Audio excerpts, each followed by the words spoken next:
안녕하십니까, 라온입니다. 오늘은 나이듦이라는 도서를 소개하고자 합니다. 작가는 특히 30세를 기준으로 일반적으로 삶의 변화가 많다고 이야기합니다. 안정적인 일자리를 가지고 있느냐는 현실적인 문제부터 본인과 사회의 시선이 기준이 되며 그 유무에 따라 현실과의 괴리는 발생한다는 것이죠. 또 결혼이라는 문제와 함께 시간 엄수, 진지한 태도, 자기 통제 등을 증명하도록 사회적 기준에서 요구된다는 것입니다. 패배든 도피든 나이를 이렇듯 인식하는 것은 엄청난 개인적 성숙이라는 것이죠. 30세를 넘기며 다른 선택을 한 친구들과의 사회적 계층이 나누어진다는 것도 중요하다고 합니다. 이렇듯 나이 들면 신체의 노화뿐만이 아닌 인생 전반에 흔적을 남기는 것으로 해석할 수 있다는 것이죠. 자신의 기억 속에 나이 들미란 의미의 유무와 상관없이 그때 무엇을 했었는지가 남아있을 뿐이라는 겁니다. 또 누구나 내적으로 견뎌야 하는 지독한 고독이기도 합니다. 이런 나이 들면 외모에서 나 자신보다는 타인에 의하여 자각되는 경우가 대부분이죠. 자신의 신체가 노화되는 과정을 인식하는 것은 낯설고 기이한 경험이라고 합니다. 현대의 의학의 발전으로 그 낯설음은 조금이나마 멈출 수는 있으나 그것도 일시적 나이 듦에 대한 저항이며 그 한계는 빠르게 다가오죠. 현대사회는 젊음을 숭배하고 예찬하는 시대입니다. 다시 말해 노령화는 몸의 가치를 하락시킨다고 할 수 있다는 것이죠. 가치 축적을 지향하는 사회에서 가치 종말은 죽음에 더 가까이 가고 있다는 이야기니까요. 나이 드는 과정은 시각화된다는 것이 핵심이죠. 나이 들면서 오는 상처, 주름, 기미, 비만 등이 그 대표적인 현상이죠. 몸은 한 개인을 나타내는 하나의 기표, 즉 상징이라는 것입니다. 나이가 들수록 인간은 가지 않은 길에 대하여 미련을 가지는 특징이 있다고 합니다.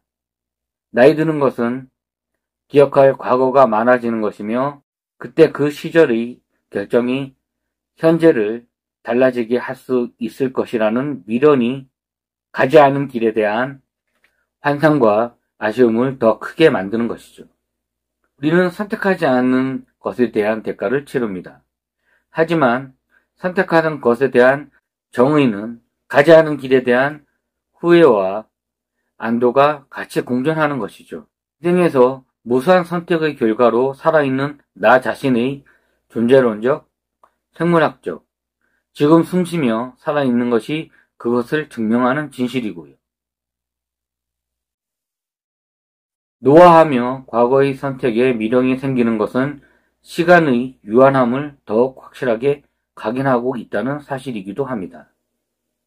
하지만 매일매일을 살아가는 똑같은 일은 일어나지 않으며 비슷해 보이기는 하지만 똑같지 않은 다른 하루가 이어지며 꼭 닮지는 않은 느낌과 감정은 우리들은 살아가며 느낍니다.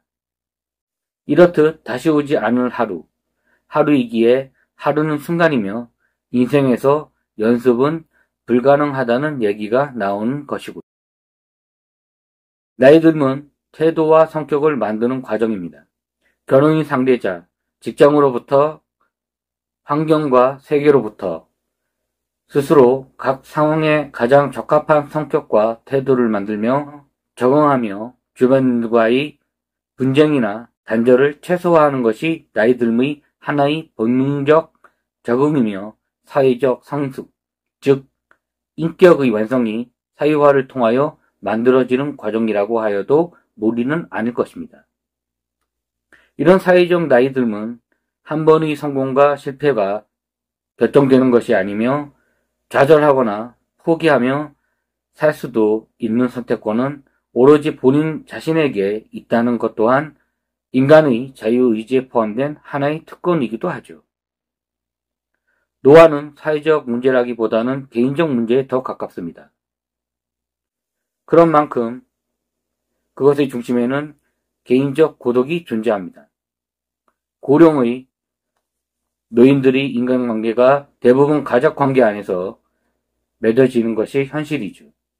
이것마저 불가능한 독거노인들은 고독사로 내몰리는 경우가 지금 한국의 현실입니다. 나이 들음의 부정적 의미는 어떤 기회라도 다시는 오지 않을 단절을 확신하는 예감이 큰 역할을 합니다. 무엇인가가 될 수 있다는 가능성을 노화로 인하여 강탈당하였다는 좌절이 아픈 몸과 외모, 은퇴 후의 경제적 어려움, 생활을 위한 재취업의 어려움, 취업을 한다고 하여도 저임금의 오랜 노동은 더 이상 자신을 사람이 아닌 사용 기한이 지난 일회성 소모품으로 인식하는 사례도 많다고 합니다. 인간의 육체와 정신도 유효기간이 있는 것이 사실이죠. 작가는 사랑은 나이 듦의 과정에서 특히 의미가 퇴색되는 감정 중에 하나라고 합니다. 나이가 들수록 처음의 화상 같은 사랑은 증발하며 사랑은 젊음과 아름다움을 추구하며 그 결과로 가정이 만들어지는데 나이가 들면서 사랑은 부성애, 모성애로 전환되고 우정이나 이웃애 등으로 옮겨간다는 것이죠. 흔히들 자식 때문에 같이 산다. 그놈의 정 때문에 저 원수랑 헤어질 수 없다. 라는 말은 이런 현상에서 비롯되는 것이 아닌가라는 생각을 합니다. 하지만 달리 생각하면 부성애, 모성애는 사랑 없이 가정을 유지한다고 하지만 처음의 사랑이 젊음과 아름다움에서 시간이 지남에 따라 자식이 생기고 양육하는 과정에서 사랑의 모습은 변했으나 지속되기에도 계속 영위해 나갈 수 있는 것이지 아닌가라는 개인적인 생각을 해봅니다. 최근 늘고 있는 황혼 이혼이 처음 얘기했던 초창기의 사랑에 대한 그리움과 그렇지 않은 현실의 괴리에서 자식들을 전부 독립시킨 후 늦었지만 자신만의 아이덴티티를 찾고 싶은 얼마 남지 않은 생에 대한 부모가 아닌 자신, 즉 독립된 자아에게 줄 수 있는 마지막 선물이라는 심리에서 이루어지는 것도 우리는 충분히 이해할 수 있는 부분이고요.